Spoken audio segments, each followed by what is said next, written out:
Kining Sara para, masa para kay Sara. Iya gining gitindugan, bisag nagkaingon-ingon na sila tungod kay kabalo kasama na ako, giayaw man po ni sila duot. Pero sa iyang kaisog, ug sa iyang prinsipyo, nisukol gyud ug salamat kayo ninyong duha nga inyong gipadayon. Kabantay mo, wala na ko nisulti sa radyo, wala na po ko sa Facebook. Kayo magsulti ko sa radyo, magsulti ko sa Facebook, unsa po akong masulti? Magsigog lantaw sa palibot, magsakit ra akong dughan. Ug magsakit akong dughan ug nako isulti, siguro ang mugawa sa akong basik puros dili pud maayo. Kabalo mo sa kapikado karon. Ako nga mag-uuma, kabalo ko tagpilay abono karon. Kabalo ko kung sa kadaghang taong dili nakatanom karong Mayo or Hunyo kay walay kapalit og abono.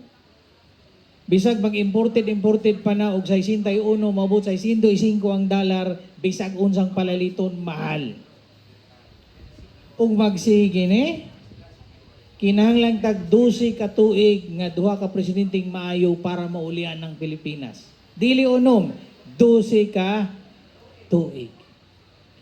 Maglibot-libot ko, makita na ko na itong mga ospital nga walay sulod, mga taong walay katabang ayuda, mga farmer nga kalisod, magsakit akong dugan.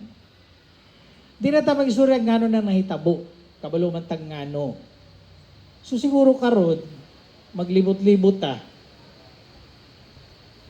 Ato nang ipakita sa atong mga silingan. Ug unsay angay natong buhaton. Di sa tamang istorya lokal, ayaw una-una ang kandidato ko, si Sara Rausa. Ha? Si Sara na. Kaya ba istorya tag lokal, katong inyong kontra, kay lain-lain mong mayor, gobernador, di ninyo kampanyahan. Unyang ato, kay atong kampanyahan, tanan. Bisag dalagot ka na niya, mabutar siya parang Inday Sara, labing maayo. Ha? Unaw na to gilis ang ulo, kay gikan sa ulo, musunod ra na tanan. Ug mayo ang utok, mayo ang lihok sa kamot, mayang lihok sa tiil, mayong lihok sa lawas. So unya rang diri sa atong lokal, ang atong focus karon si Inday Sara Ragyod. Muna akong hangyo ninyo.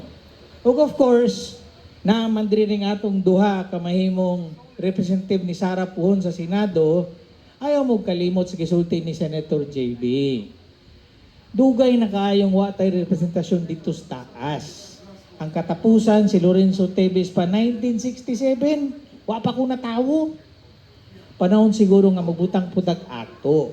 Naman tayo duha, na si JB Hinlo, na si Rowena Guanzon, na puros ko taga ato. Ato gina silang tabangan. So ibalik na ko, ha? Ayaw sa mo gunahuna ng lokal, kinsay mo contract, kinsay mo... Uglahan mong siguradong kausaban, ilisa nato nga ang ulo nato maayo, musunod na tanan. Dagan kay salamat ug mayong hapon.